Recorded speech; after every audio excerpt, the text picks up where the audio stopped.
Au débat, vous avez en face de vous, je rappelle, et je vais bientôt partir, n'est-ce pas, des leaders religieux, des conducteurs en foi, vos pères. Donc, je vais citer, vous avez l'apôtre et la sœur, vous avez le pasteur David et le pasteur Jean-Siane, qui sont là, n'est-ce pas, pour répondre à toutes vos questions relatives à la croissance spirituelle. Je rappelle que le thème, c'est quels sont, n'est-ce pas, les obstacles à la croissance spirituelle dans l'église locale et comment y remédier.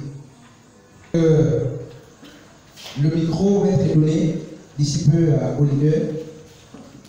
Mais avant, j'aimerais savoir s'il y a une zone d'ombre.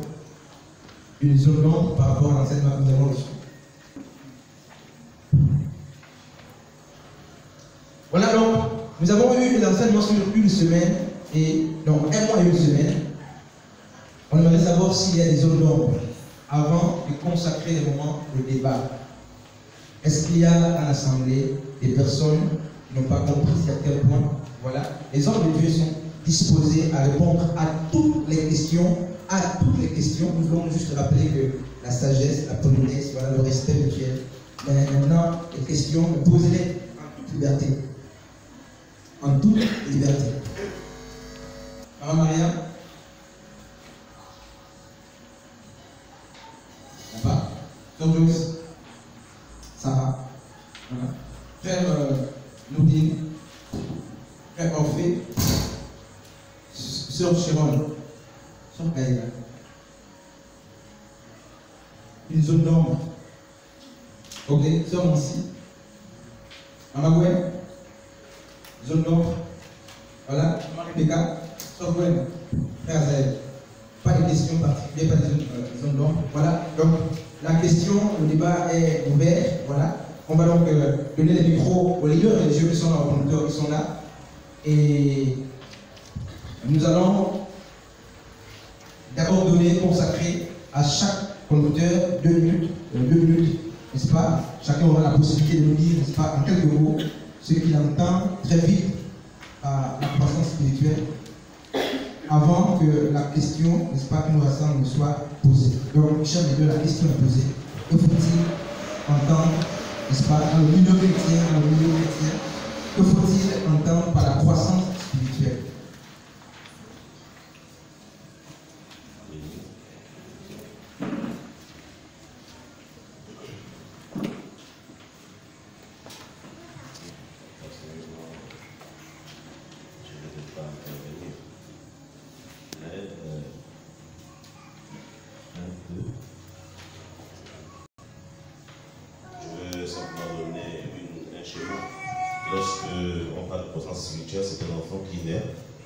Qui accepte le Seigneur comme Seigneur, Jésus comme Seigneur et Sauveur dans sa vie, et qui décide de ne pas rester comme une graine ensevelie dans le sol, mais qui décide de mourir et de renaître avec Jésus et de marcher dans les principes de la connaissance de la parole de Dieu et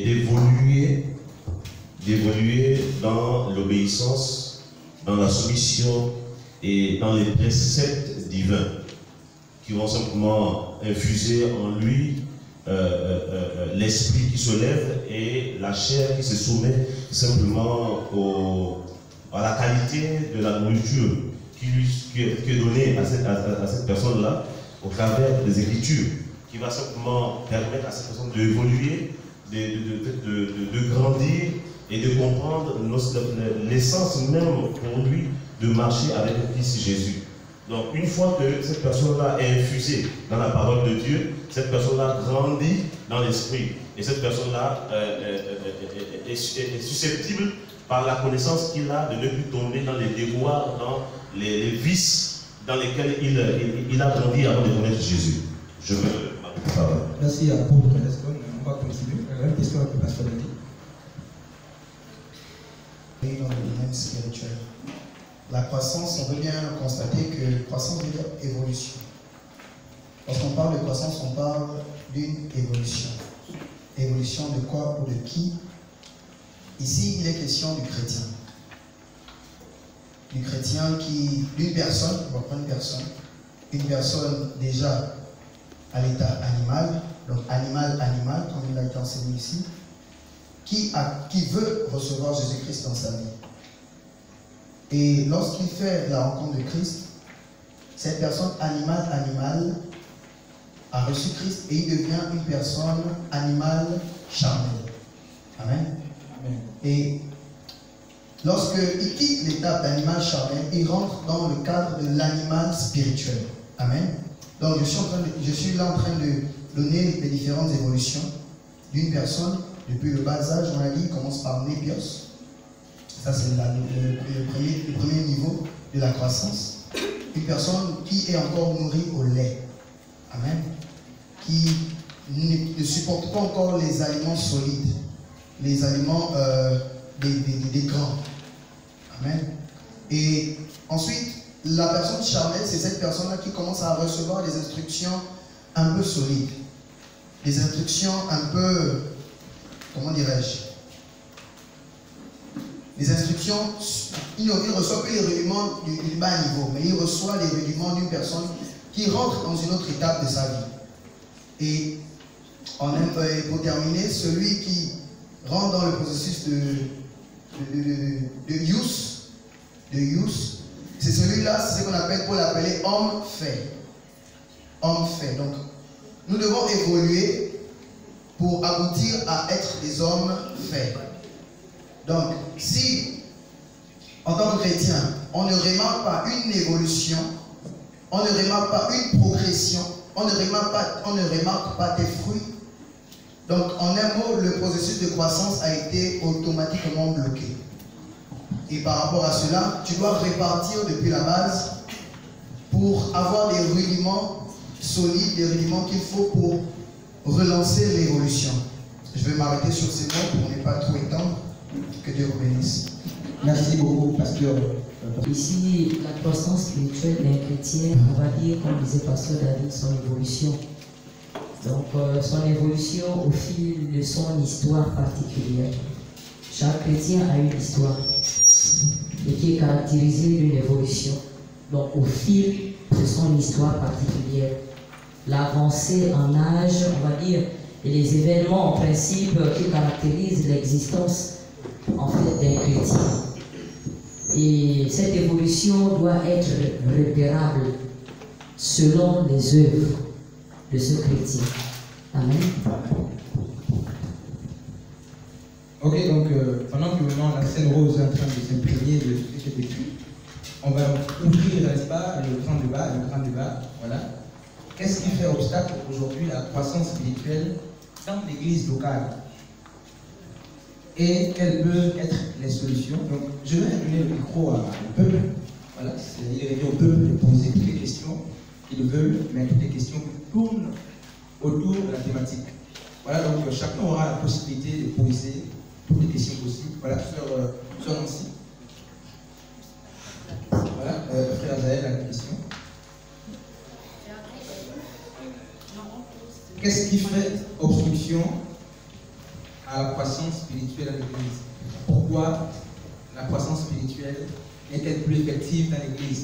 Voilà, donc vous allez poser toutes les questions, ces questions-là, n'est-ce pas, aux leaders qui sont ici, ils vont prendre le soin de répondre. Donc je rappelle que la thématique a deux pans. D'abord, souligner les obstacles de la croissance spirituelle à l'église, et après, n'est-ce pas, il faut apporter quelques solutions. Tu avais dit? Bonsoir à tous. Alors, avant de répondre à la question posée par le pasteur Chris, j'aimerais d'abord définir la croissance spirituelle par les propres mots.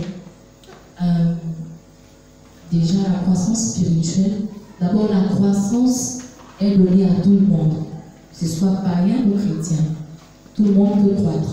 Maintenant, la croissance spirituelle, tout le monde peut aussi avoir la croissance spirituelle, notamment les francs-maçons, lorsqu'ils sont dans leur lieu occultisme, voilà, ils sont dans la spiritualité. Les francs-maçons, en fait, les bouddhistes et autres. Maintenant, pour le chrétien, la croissance spirituelle, c'est la vie, en fait, c'est l'intérieur du chrétien, c'est le ministère de Dieu en lui, dans son intimité, en fait. Le spirituel du chrétien en relation avec Dieu. Maintenant, pour la question posée par le pasteur, c'était encore... Non, mais toutes les questions qui vous viennent à l'esprit, les leaders sont là.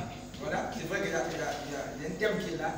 Quels sont les obstacles à la croissance spirituelle et comment y remédier? Donc, maintenant, si vous avez des difficultés à aborder ou à titiller le thème, maintenant posez toutes les questions en relation avec la croissance à ces conducteurs religieux qui sont là. Déjà, pour un chrétien, pour atteindre le stade de la croissance spirituelle, il faut d'abord aussi être né de nouveau. Bien sûr, bien évidemment. Maintenant, pour la question, les obstacles, comme on a dit, comme il est écrit ici, il y en a plusieurs obstacles. Non, mais il ne te revient pas à répondre à cette question. Je le vois. Poser. Spirituellement, cette croissance exige, on va dire, 4 principes. Amen. Premièrement, ici, nous allons parler de la lecture, on va dire de la méditation de la parole de Dieu pour un chrétien. Depuis que nous naissons en Christ Jésus, nous l'avons reçu comme Seigneur et Sauveur. Nous méditons les Écritures, nous lisons les Écritures. Mais nous lisons les Écritures de quelle manière? Nous devons lire la parole de Dieu afin qu'elle produise des fruits. Donc, en lisant la parole de Dieu, nous devons comprendre et connaître la vérité des Écritures, tout en cherchant à découvrir, en fait, chaque code. Nous devons découvrir la volonté de Dieu cachée derrière chaque mot de chaque Écriture. Alléluia. Nous ne devons pas lire la lettre. Ça, vraiment, la méditation de la parole, la lecture de la parole de Dieu est vraiment l'un des points primordiaux qui caractérise la croissance spirituelle. Et nous allons passer, on va dire, au deuxième point selon votre conducteur. Ici, comme nous dit la parole de Dieu dans Jean 4, 23, 24, mais l'heure vient, et elle est déjà venue, où les vrais adorateurs adoreront le Père en esprit et en vérité, car ce sont là les adorateurs que le Père demande. Dieu est esprit, il faut que nous l'adorons en esprit et en vérité. Ça veut dire ici, nous devons prier à Dieu. On va prendre ce deuxième point. Pour une véritable croissance spirituelle, 1. Lire la parole de Dieu et comprendre que dans chaque écriture se cache une vérité. Prier à Dieu. Nous devons prier à Dieu en esprit et en vérité. Et pour prier à Dieu, il faut comprendre et connaître qu'est-ce que nous devons dire à ce Dieu. Alléluia. Il ne suffit pas ici de se mettre à commencer à parler, à répéter des choses que toi-même tu ne maîtrises pas. Il faut avoir une disposition de cœur. C'est-à-dire commencer déjà à se calmer dans son esprit et à demander déjà la volonté de Dieu dans nos prières. Qu'est-ce que Dieu voudrait que nous lui disons imprégné dans nos prières? Amen. Donc, nous devons savoir à quoi prier. À quoi prier, puisque nous prions à Dieu. À quoi prier? Commencez à recenser quels sont mes besoins véritables que je dois exposer à Dieu. Est-ce que Dieu